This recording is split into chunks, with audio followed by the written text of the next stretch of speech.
سنا. سلامونه ګرانو کتونکو، هیله لرم چې تاسو به ټول روغ جوړ او خوشحاله یاست. زه ستاسو کوربه عظیم خان مندوخیل، تاسو ګورئ وطن چینل.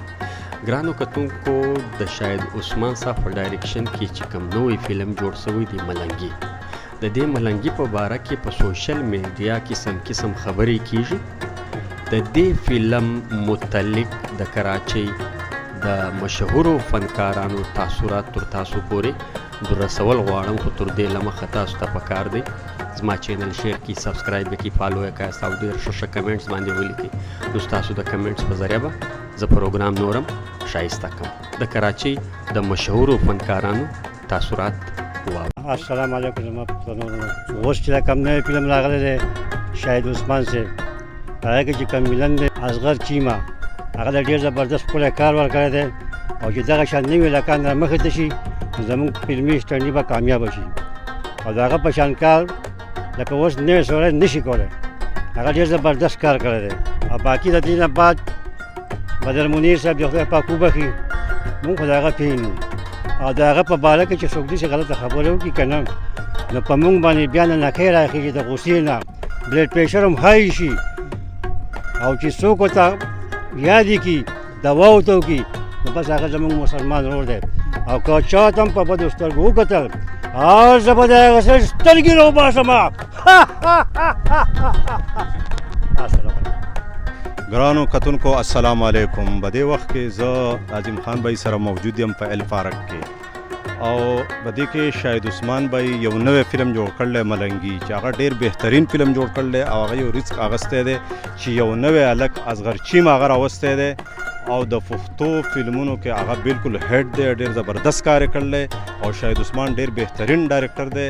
په دې کهانۍ، په دې کې غانې، په دې کې هر کار هغه ډېر پرفیکټ کړی دی او انشاءالله هغه ته زه دا خواست کوم چې وروره ته دغسې یو بل ښه هیرو را پیدا کا او دې انډسټرۍ ته ورکا، ولې چې هغه ښه فلمونه جوړوي او ډېر په محنت سره په کم بجټ کې فلمونه جوړوي. دا تاسو ته زما خواست دی وروره، ضرور یې وګورئ. صحیح شو وروره؟ السلام علیکم. څنګه لپړن خیر دی؟ ټیک ټاک مزه کې مرګرو. چیما صاحب چې دی کوم ملنګي فلم جوړ کړی دی ډېر بهترین فلم دی. هغه شاهد عثمان صاحب د اصغر چیما نن ډېر ښکلی کار اخیستلی دی او په کار دی چې دغه شان ټیلنټ دوی مخې ته مخې ته کوي او نوي نوي هلکان راولي. ډېر ټیلنټ دی بھائی زموږ په پاکستان کې او خاص کار په پېښور کې ډېر زبردست ټیلنټ دی او ټول موږ شاهد عثمان ته زه بلکې دا یو خواست کوم چې دغه شان نوي نوي هلکان را مخې ته کوي چې ښه بهترین کار دی، ولې څنګه چې د اصغر چیما نه کار اخیستی دی. ټیک شوه، ډېره مهرباني، ډېره مهرباني. السلام علیکم. د ټول نه مخکې عظیم بھائی زه ستاسو ډېر زیاته شکریا ادا کوم. بله خبره دا ده د ملنګي حوالې سره زه یو څو خبرې کوم. د هغې چې کوم ډایرکټر دی، کوم د هغې مصنف دی شاهد عثمان صاحب، ښه ډایرکټر دی، ښه پروډیوسر دی. خو په ملنګي حوالې سره دا خبره کېږي چې ملنګي یو داسې فلم دی چې چیما د جهانګیر خان ریکارډ ماتوي، نو دا خبره بالکل غلطه ده، دا خبره بالکل دروغ ده. اورې داسې ډوزې دي. جهانګیر خدای یو جهانګیر خان پیدا کړلی چې د هغه د پاکستان او ستاسو د انډیا او ستاسو د پښتو فلمونو طریق کمار دی. د جهانګیر ځای هېڅوک نشي نیوی. واحد یو جهانګیر دی پښتو فلمونو کې چې کوم فلم کې جهانګیر خان نه هغه فلم دا مکمله دی. شاهد عثمان صاحب ما ستا 3 پیرې 4 پیرې په فیسبوک باندې تا دا ما کمنټس کړی دی او تا ما ته جواب نه دی راکړی. تا ما دې خبرې جواب راکړه دا چیما د جهانګیر خان ځای نیوی شي یا چیما د جهانګیر خان مقابله کولی شي. چیما په خپل د اکټر دی، خو داسې اکټر نه دی چې هغه د جهانګیر خان یو مقابله به وکړي یا به د جهانګیر خان ځای ونیسي. په 100 کال کې هم دا ځای نشي نیوی. ملنګی فلم نامکمله دی، ناکمپلیټه دی، ځکه چې په دې کې جهانګیر خان نشته.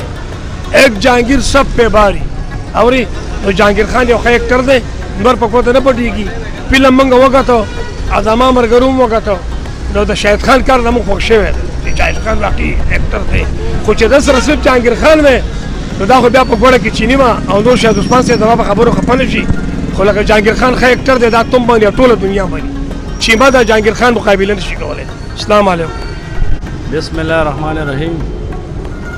اوس هغه ورځ موږ یو ویډیو کتل چې لکه هغه ویډیو کې هغه هلک وی چې جهانګیر صاحب ختم شو چیما رالو، نو دا بالکل غلطه خبره ده. ولې چې د هر سړي خپل ځای، که شاهد دی، که ارباز دی، که جهانګیر دی، نو هغه خپل ځای دی. اوس که چیما راغله په خپل ځای ښه دی، چا خبر هغه هم بد نه دی.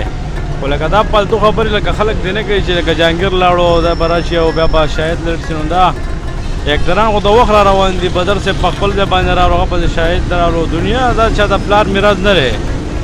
کال د کاله میاشت د میاشت دنیا یې روغان پیدا کېږي، څوک ځي او څوک راځي. فلم انډسټري خو داسې شی دی چې لکه دنیا خلک ځي او دنیا ورته راځي. نو بهرحال مهرباني بس دا وکړئ چې جهانګیر صاحب پسې ګډې وډې خبرې دی نه کوي دا خلک. او دا خو فلم انډسټري هم دنیا خلک به ځي او راځي. جهانګیر صاحب په خپل ځای باندې به دا دنیا خلک دي، لکه اوس ببرک دی، دلبر دی، نور د موږ ملګري دي، حمزه شو نو کچکول شو، چا خبر هر سړي خپل خپل ځای خپل مقام دی. بهرحال مهرباني بس دا وکړئ چې چا پسې ګډې وډې خبرې دی نه کوي. السلام علیکم. جهانګیر خان نه ګوره ښه ویلن بل شته نه، او اوس هغه نشته. اوس د اصغر چیما چې کوم راوتی دی نوی ویلن، نو هر سړی تعریف کوي، صفت یې کوي. څنګه چې تا وویل زه هم د هر سړي نه اورم ډېر ښه کار کړی دی، خپل کرکټر سره ښه انصاف کړی دی. نو دغه شانې زه ومه چې نوي ځوانان نوی ټیلنټ مخې ته راشي. ګرانو کتونکو دا و د کراچۍ د مشهورو فنکارانو تاثرات د ملنګي فلم په حواله چې ما له تاسو سره شیر کړ. تر بل خوندور پروګرامو پورې به پر لوی بازار سپارلي یاسته.